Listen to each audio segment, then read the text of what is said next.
Ramir Boulder, naritong muli. Magandang hapon, magandang gabi, magandang araw sa inyong lahat. Ito nga po, muling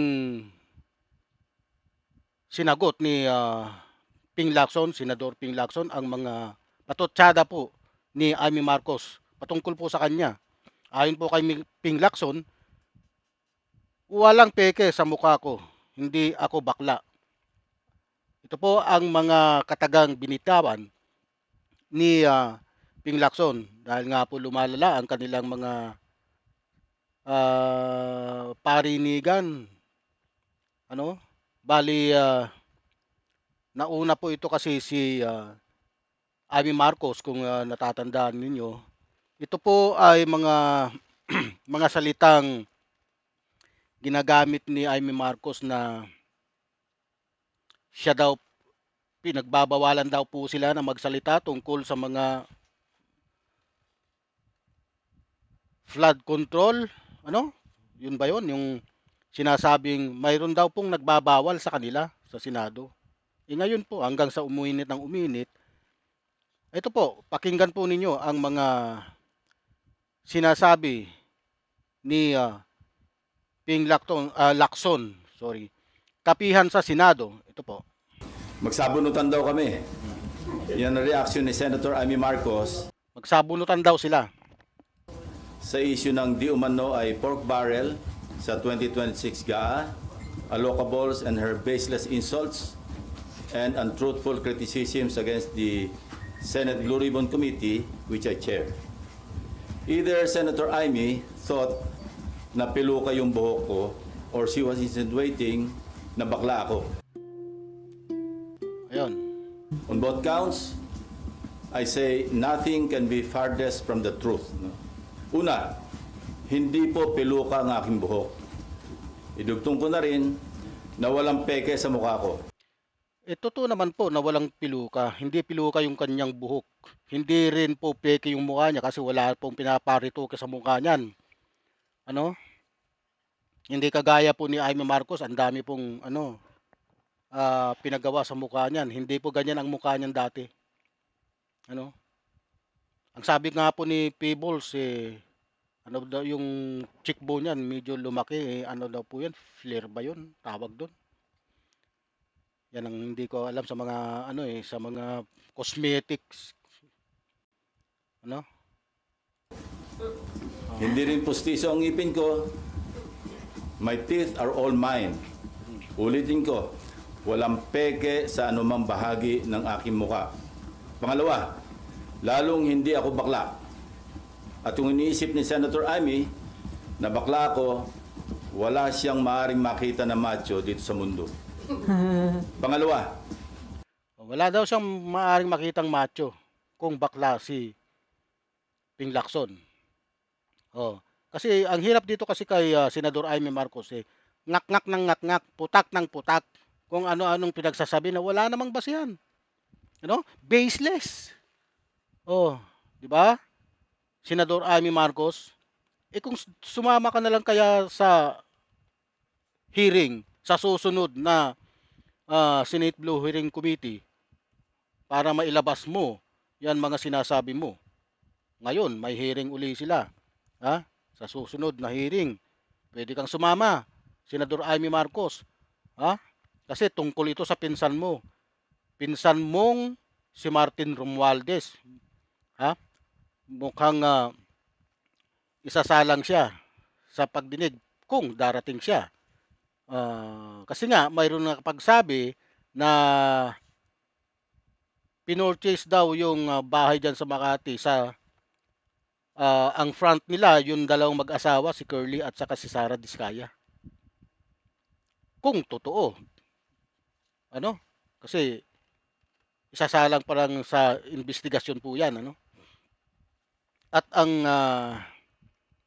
willing daw po mag-testify yung may-ari ng bahay na binilhan. Ito. or anyway, please don't get me wrong, I have nothing against homosexuals. It is their choice, and I respect them for that. But as far as I'm concerned, kahit hindi ako kagwapuhan, para sa akin, masarap pa rin na maging tunay na lalaki. Tama. At tulad ni na Tito Soto at Kiringo Hunasan, macho din po ako. Lalaking lalaki. Period. Kahit ako, macho ako, lalaking lalaki. Wala tayong maipipintas dyan. Kahit hindi tayo kagwapuhan, basta tunay tayong lalaki, okay yan. Ano? Ano? End of discussion. On Monday, January 19, we will resume the Blue Ribbon Committee hearings to further Yan. Kaya, Senador Amy Marcos, January 19, magre-resume po ang Senate Blue Ribbon Committee hearing. Dapat sumama po kayo nang matapos yung mga pinagsasabi nyo. Ha? Kasi wala kwenta yan, puro ka lang salita dyan sa likod. Humarap ka sa investigasyon. I-voice out mo yung mga gusto mong sabihin. Ha? clarify some issues surrounding the flood control anomalies. Hence, we'd like to know more about the so-called Cabral files. Ayan na. Nandyan na, isasalang na ang Cabral files na pinalutang nitong si Representative Libeste ng Batangas. Okay? Not necessarily from Congressman Leandro Leviste, although he is most welcome to attend and participate in the hearing. In fact, we're also sending an invitation to the Speaker of the House of Representatives. But we prefer to get it from the original and official source itself, the DPWH, Department of Public Works and Highways. In this regard, we are issuing a subpoena duces tecum to Secretary Vince Dizon with the end in view of consolidating all the files, including but not limited to what the late Undersecretary Cabral left before she died, and which are confirmed to be in the possession of the department and which the Blue Ribbon Committee needs to further enhance our inquiry and investigation. Nag-usap na kami ni Secretary Vince tungkol dito last Monday Oh. at kung ano-ano mga files at dokumento ang kailangan namin. In relation to this, I received reliable information that former DPWH Secretary Manuel Bonoan deliberately submitted to Malacanang incorrect grid coordinates of thousands of flood control projects all over the country which form Biro mo, incorrect. Thousand of incorrect project ang isinabmit nitong bunuan na ito. Tukmol talaga itong part bunuan na ito. of the Sumbong sa Pangulo website. This resulted in grossly inaccurate data involving some 421 ghost projects on previously inspected flood control projects. Ang dami, 421 project, ghost project, ano? Tukmol talaga itong ano na to, bunuan na to, ano? Kung sa bagay, hindi pa nga napapatunayan, pero umalis na siya ng bansa hanggang ngayon, hindi pa siya dumarating. Bumabalik, ano? Hindi pa siya bumabalik. Kung niyo pong natatandaan, umalis siya noong December. Ano? Isang buwan na po, mahigit. Wala pa po siya ngayon dito sa Pilipinas. Hindi ko alam kung babalik pa siya. Hindi rin alam ng Malacanang kung siya'y babalik. Ano? Oh. Projects earlier reported to the public by the said department, and which they are now trying to rectify by comparing the records in their multi-year planning and scheduling, or MIPS, MYPS, Project and Contract Management Application, or PCMA, and other related documents that remain intact and in the possession of the department. Second, we would like to clarify persistent reports that former Speaker Martin Romualdez had purchased a house and lot in a plush subdivision in Makati City. Yan ang sinasabi ko. Flash subdivision in Makati City. Alam ko po yung titutukoy dito sa Forbes po yan. Bilyon ang halaga po ng lote dyan. Ha? Hindi po kayo po puwedeng makabili ng lote sa loob ng Forbes ng 100 billion lang. Ano? Nasa 250 billion, 300 billion ang halaga po ng lote diyan. Talagang mataas ang ano diyan, ang bilihan ng lote diyan. Using the Discayas as front in the said sale. If verified to be true, this could possibly establish a direct connection between the former speaker and the Discayas. In this regard, we may invite the former owner of the property to shed light. Biro mo 'yan? I-invite nila yung former na owner, yung bahay na pinurchase ni Martin Romualdez sa pamamagitan nitong mag-asawang Diskaya, si Curly at saka si Sara. This is what I'm advising Senator Amy Marcos. Noise does not convict. Neither does it indict even who may be Noise does not convict. Ayon po kay Panpilo Ping Lacson. Ang sagot po ni Ping Lacson, hindi simpleng depensa. Ito ay tahimik na panunumbat sa politikang mahilig magpalihis ng usapan. Sa halip na sagutin ang mga mabibigat na isyu ng pananagutan, pondo at kapangyarihan, ang diskurso ay ibinababa sa personal na banat at identity diversion. Dito, malinaw ang banggaan ng dalawang estilo ng politika.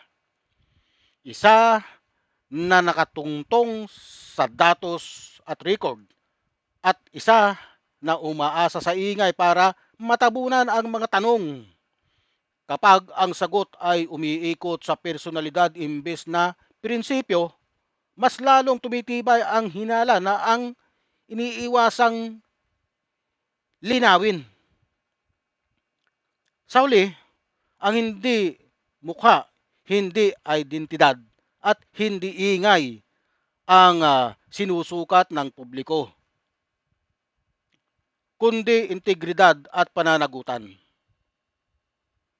At sa larong ito, ang katahimikan na may laman ay mas mabigat kaysa sigaw na walang sagot. Tuloy po tayo. perceived as the most guilty in the FCP or flood control project saga. Only evidence does. Kaya kung meron siyang may Only evidence does. Tama. Kung anong ebidensya, may ebidensya, sige, banat. Ganun lang yan. Kung wala namang ebidensya, anong mangyayari dyan sa investigasyon na yan? Wala. Itigil na. Di ba? ambag na ebidensya para madiin ang kanyang pinsan, sumali siya sa pagdinig. Walang pipigil sa kanya at walang magbabawal sa Tama. sasabihin niya o gagawin niya. Walang We would also magbabawal. seek further clarification from the so-called BGC boys and what prompted reports that they have recanted or planning to recant their testimonies before the committee or any other investigating body. I also intend to clarify with former Yusek Bernardo the circumstances behind a failed attempt by former Chief PNP and now MMDA General Manager Nicolas Torre to take him under the custody of the latter and find out for what purpose. We will also issue subpoena to personalities who snubbed our invitations during the last hearing under pain of contempt and arrest by the Senate Sergeant at Arms. With all that said, I'm ready to answer your questions. Sir, balikan ko Okay. lang yung kay Senator Amy Marcos. How do you find yung ganong klase ho ng statement or reaction sa inyo naging pahayag bilang isang lawmaker? Well, nakakagulo, no? Hindi nakakatulong. Tama. Kasi unang-una, wala talagang pagpipigil o pagbabawal na ginagawa. Particularly ang chairman o sinong miyembro. Malinaw po. ang sinasabi ni Lacson, walang pagpipigil ang ginagawa ng Senado, ano, ang Senado. Dahil sabi ni Amy Marcos, pinipigilan daw silang magsalita. Eh ngayon, ito na, nagsalita na si Ping Lacson. Hmm. Ayon po sa kanya, walang pagpipigil ang ginagawa ng Senate Blue Ribbon Committee. ng komite na nag-aatin ng hearing. Sino kami para magbawal sa kasamahan namin? No, so Oo talagang masyadong insulto sa integridad ng Senate Blue Ribbon Committee. Sa amin lahat, for that matter. Even to herself, kasi member siya ng Blue Ribbon eh. Hindi nga siya nag-a-attend, so paano niya masasabi na pinagbabawalan siya o sila? So, anong intention niya? Sirain yung Bakit ka naman magsasalita ng ganun, Senador Marcos? Hindi ka naman pala nag-a-attend. Bakit? Ng Senate Blue Ribbon Committee hearing. Tapos nagsasalita ka na pinagbabawalan ka. Oh, di ba? Di ba mali? Mali 'yun. Dapat yung totoo lang sabihin mo. Matatanda na tayo eh. Dapat tayo ang pamarisan ng mga bata sa ating mga ginagawa na tama. Hindi yun magpapakalat tayo ng mga mali-maling impormasyon.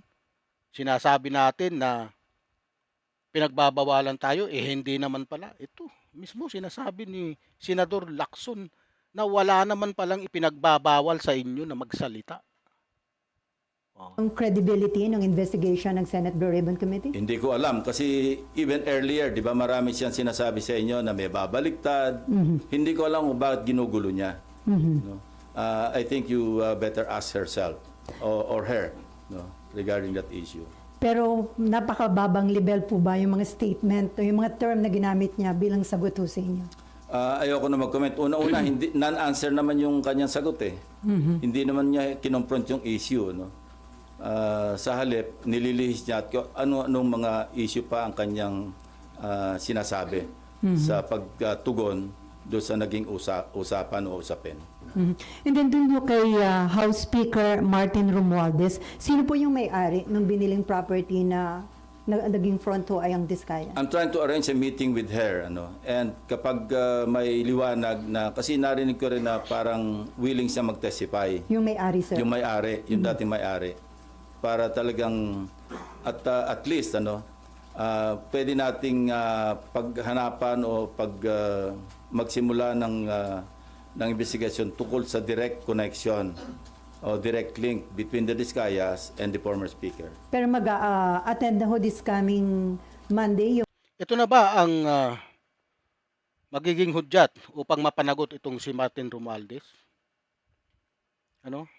Sana. Kasi hanggang ngayon wala pa po silang nakikitang direktang ebidensya laban kay Martin Romualdez upang siya ay kasuhan. Ayon po sa mga lumalabas na balita, wala pa pong ebidensya na nagtuturo na sangkot nga itong si Martin Romualdez sa flood control scam na ito. Baka ito na siguro ang magiging isang mabigat na ebidensya laban sa kanya. yung may-ari ng property? Sinasabi ko, nag-arrange ako ng meeting sa kanya at kung sasang-ayon siya na mag-attend, papadala namin siya ng invitation. Sino po yung source ng information na... Marami. Marami nagsasabi niyan. So ito na po yung pwedeng maging direct link at baka Yung hindi... simula, para may pagsimulan yung kung sino man yung gusto mag-imbestiga. Alam niyo po, na humahanga ako dito sa pag-iimbestiga na ginagawa ni Ping Lacson dahil ito po ay dating pulis. Yung experience niya sa investigation nung siya'y pulis pa ay nadadala niya rito. Isa sa pinakamagaling mag-imbestiga itong si Ping Lacson, sa totoo lang. Kaya po ako'y naniniwala na may mga patutunguhan itong mga investigasyon nitong muling pag-imbestiga ng Senate Blue Ribbon Committee. Itong January 19, abangan po natin yan upang tayo'y mag-move on na at hindi na tayo bumalik sa nakalipas sa multo ng flood control, ano? Mga multong proyekto na ginawa nitong mga DPWH official, ano?